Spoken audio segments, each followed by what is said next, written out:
Have you ever noticed how uncomfortable people get when they're left alone with themselves? The room feels louder, the silence feels heavier, and suddenly the phone becomes their best friend. We live in a world where being alone almost feels like a disease. Society has conditioned us to believe that happiness only exists when we're surrounded by people, validated by others, or loved by someone else. But let me ask you something. What happens when no one's there? What happens when the crowd leaves? The noise fades when the person you leaned on walks away. That's when most people feel the H of emptiness. But here's the truth I want you to really take in. That H isn't because you're alone. It's because you never learned how to be with yourself. See, the greatest tragedy isn't loneliness. It's being a stranger to your own soul. It's depending on others to make you feel complete when the real source of joy, strength, fulfillment has been inside you the whole time. And until you unlock that, you'll always be chasing happiness instead of owning it.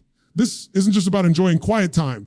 This is about freedom. Because when you can stand strong in your own presence, when you can wake up in the morning and know you don't need anyone else to feel alive, that's when you become unstoppable. You stop begging for attention. You stop settling for less. You stop fearing loss because you found the one person you can never lose yourself. If you stay with me through this speech, I'm going to show you how to make that shift. I'm going to share with you how to transform loneliness into power, how to build a relationship with yourself so unshakable that nobody can take it away, how to finally understand that happiness isn't something you find out there, it's something you build in here. So don't just listen with your ears, listen with your heart.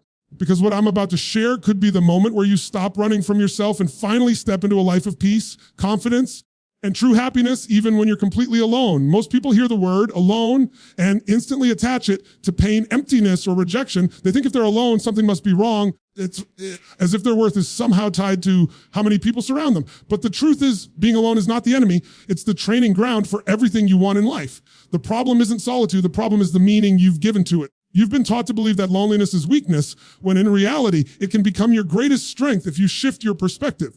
Think about it. Every breakthrough you've ever had in your life, every deep realization, didn't come from the noise of the crowd. It came when you were alone, when you had a quiet moment to reflect, when you were forced to face your own thoughts. The world distracts you every second with noise, opinions, validation, and comparison. Most people never develop the skill of being at peace with themselves.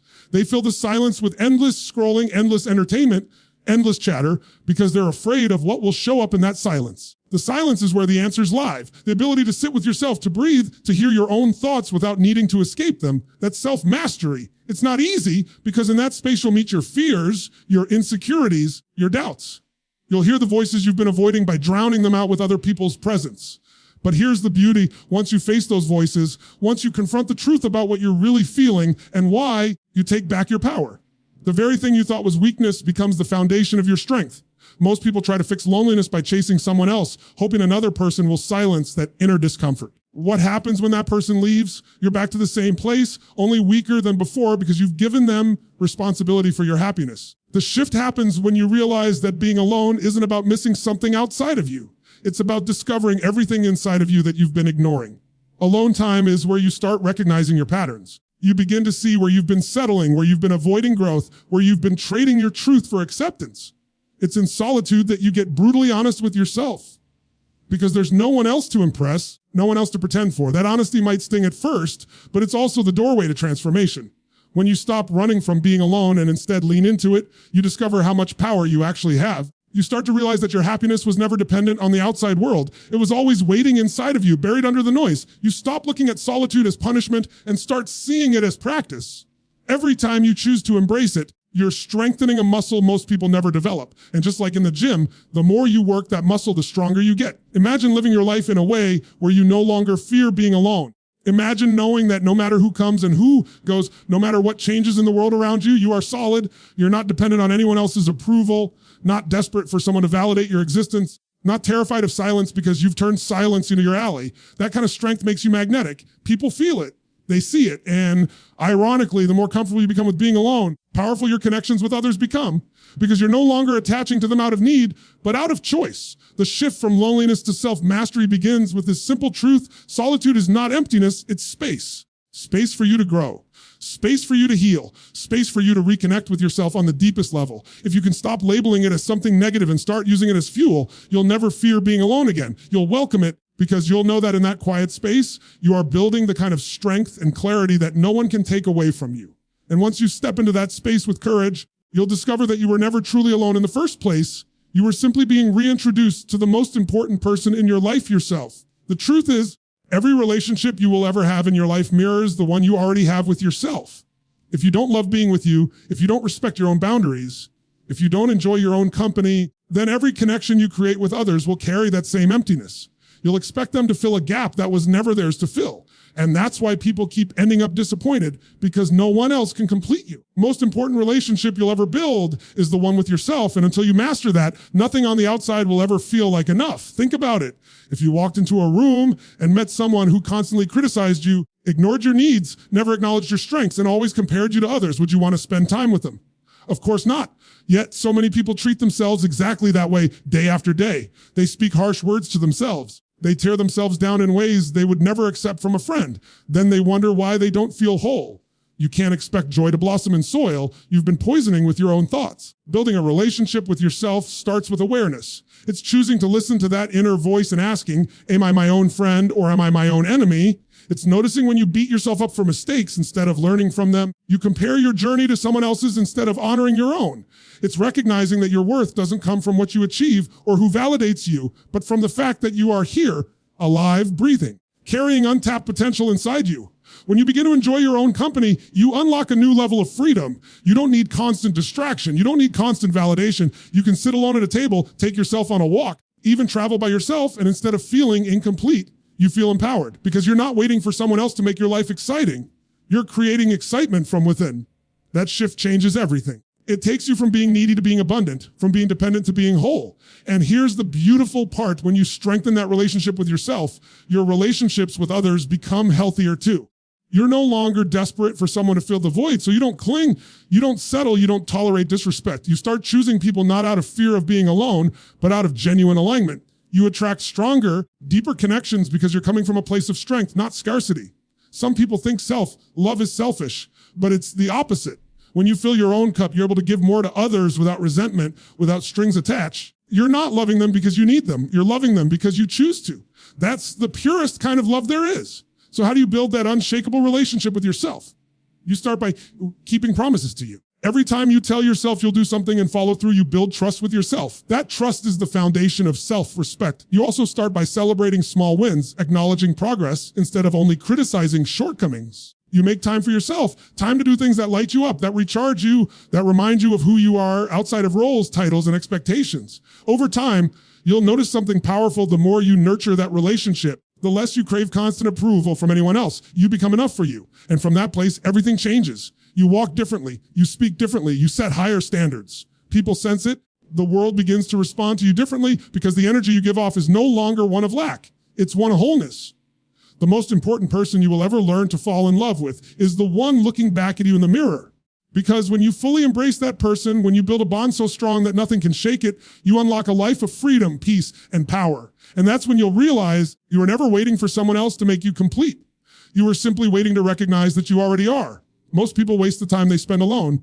They see it as something to kill, something to escape from, instead of realizing it's the most valuable resource they'll ever have. Solitude is not a void, it's a container. What you put into that container determines the quality of your life. You can fill it with mindless distractions, endless scrolling, worrying about what others think, or you can fill it with growth, reflection, and the kind of actions that transform who you are at the deepest level. The moments when you're alone are the moments when you're free from performance, free from outside expectations, free from the need to impress. That is sacred space. That's where you can hear your own voice without it being drowned out by the noise of the world. And if you choose to use that space wisely, becomes the birthplace of your next level. Ask yourself, what would happen if instead of fearing solitude, you used it as your personal training ground? Imagine every hour you spent alone was an investment into your future. Instead of scrolling through someone else's highlight reel, you were sharpening your skills, reading, learning, creating, building something that pulls you forward. Instead of drowning in overthinking, you were journaling, reflecting, asking powerful questions that uncover the truth about who you are and where you're going. That kind of solitude isn't empty, it's rich. It's the space where ordinary people step into extraordinary growth. The great leaders, creators, visionaries of history all had one thing in common. They valued their time alone. They didn't just sit with it, they worked with it. They turned solitude into strategy.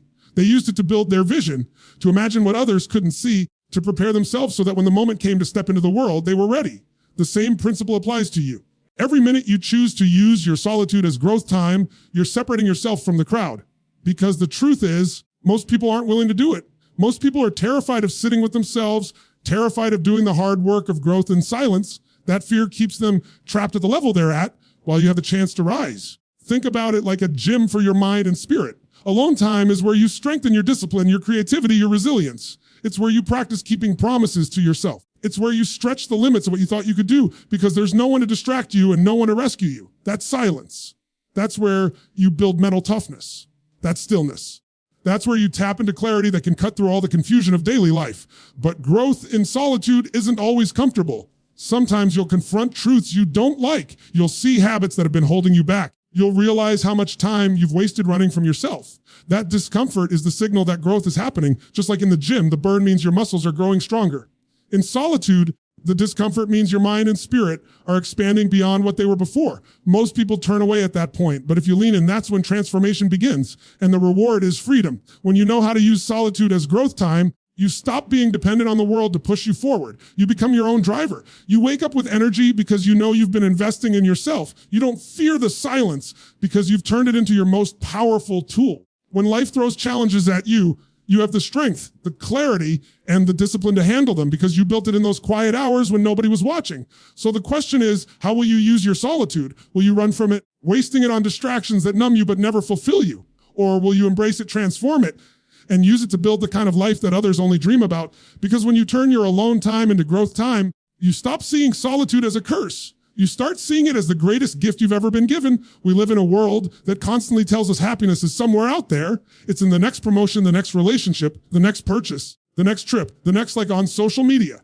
From the moment we wake up, we're flooded with messages that if we just get this one thing, then we'll finally feel whole. But the truth is that chase never ends. Because happiness built on external things is fragile. It shifts the moment circumstances change. The job doesn't last forever. People come and go. Money moves up and down.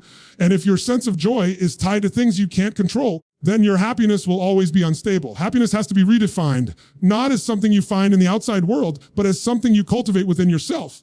It's not about waiting for the perfect conditions. It's about creating the state of mind that allows you to feel fulfilled regardless of the conditions. That doesn't mean you won't enjoy achievements, relationships, or experiences. Of course you will. But the difference is you won't depend on them to give you what you already have. They'll add to your life, but they won't define your life. The shift begins with gratitude. When you train yourself to notice what you already have, instead of obsessing over what's missing, something powerful happens. You stop living in a state of lack. You stop telling yourself, I'll be happy when, and you start realizing, I have reasons to be happy now. Gratitude changes the lens you see life through. It doesn't mean ignoring challenges, but it does mean choosing to focus on the blessings instead of only the burdens. And the more you practice it, the more you wire your brain to find joy in the present moment. Another piece of internal happiness is presence. Too many people live everywhere but here. They're either stuck replaying the past or worrying about the future, and they miss the only place happiness can actually exist right now. Being alone gives you the chance to practice presence, to slow down, to breathe, to feel life in this very moment without needing to escape it or control it. When you learn to find peace in the now, even in the simplest things, a sunrise, a cup of coffee, moment of silence, you realize happiness was never as complicated as the world made it seem. It was always about learning to fully experience the moment you're in. And then there's meaning. Happiness isn't just about feeling good. It's about living in alignment with something bigger than yourself. When you know what you stand for, what lights you up, what matters to you, at the deepest level, life takes on a sense of fulfillment that no external achievement can match. Meaning turns ordinary days into extraordinary ones because you're no longer just existing, you're living on purpose. And that kind of fulfillment can't be taken away because it doesn't rely on circumstances, it comes from who you choose to be. So when you're alone and you think happiness is missing, remember it's not missing, it's misplaced. You've been looking for it outside when it's been inside the whole time. Happiness isn't in the crowd. It isn't in the applause. It isn't in the next big thing. It's in your gratitude for what you already have. It's in your ability to be present in the moment you're living. It's in the meaning you create through your choices and your actions. That's the kind of happiness no one can give you and no one can take away. When you redefine happiness as something internal, you stop chasing and start living. You stop depending and start creating. You stop fearing solitude because you realize that even when you're alone, you have access to the deepest joy possible, the kind that comes from within. And once you taste that kind of happiness, you'll never again confuse noise for joy, attention for love, or possessions for fulfillment. You'll know the truth happiness isn't out there, it's in here, and it's been waiting for you to claim it.